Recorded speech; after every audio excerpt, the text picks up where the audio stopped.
Hello doctor Abdussalam Umar with you. ഇന്നലെ Camden ഫെയറിന് വേണ്ടിയിട്ട് നമ്മുടെ ട്രാവൽ കൺസൾട്ടൻറ്റിന് ഒരാളെ എൻക്വയറി ഇട്ടു. അപ്പോൾ ഞാൻ ജസ്റ്റ് ഒരു റാൻഡം ചെക്ക് എന്ന രീതിയിൽ ആ എൻക്വയറിൻ്റെ ഒരു ഹിസ്റ്ററി നോക്കിയപ്പം അയാൾ കഴിഞ്ഞ 6ഓളം കാൻഡൻ ഫെയറിലേക്ക് ഇങ്ങനെ എൻക്വയറി ഇടുന്നുണ്ട്.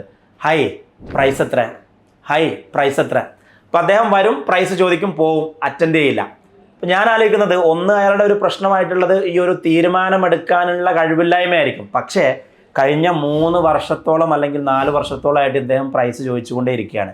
അത് ആ ഒരു സമയത്ത് വന്ന് അദ്ദേഹം ചൈനയിൽ നിന്ന് പർച്ചേസ് തുടങ്ങിയിരുന്നെങ്കിൽ, അദ്ദേഹത്തിൻ്റെ അവിടെ നിന്നുള്ള ബിസിനസ് ക്ലാസ്സുകളിൽ നിന്നൊക്കെ ഒരു വിഷനൊക്കെ സെറ്റ് ചെയ്തിരുന്നു, ബിസിനസ്സിൻ്റെ വിഷനിൽ വർക്ക് ചെയ്തിരുന്നെങ്കിൽ ഒരുപക്ഷേ അദ്ദേഹം ഇപ്പോൾ 10 കോടി ചെയ്യുന്ന ആളാണെങ്കിൽ കഴിഞ്ഞ 3 വർഷം കൊണ്ട് ചിലപ്പോൾ ഒരു 50 കോടിയെങ്കിലും എത്തിയിട്ടുണ്ടാവും. അപ്പോൾ നമ്മൾ ആ ഒരു 5000 ദിർഹംസ് അതല്ലെങ്കിൽ 4000 ദിർഹംസ് കൊടുക്കാൻ മടിച്ചിട്ട് അതല്ലെങ്കിൽ അതിനൊരു തീരുമാനമെടുക്കാനുള്ള നമ്മളെ കഴിവില്ലായ്മയാണ് നെക്സ്റ്റ്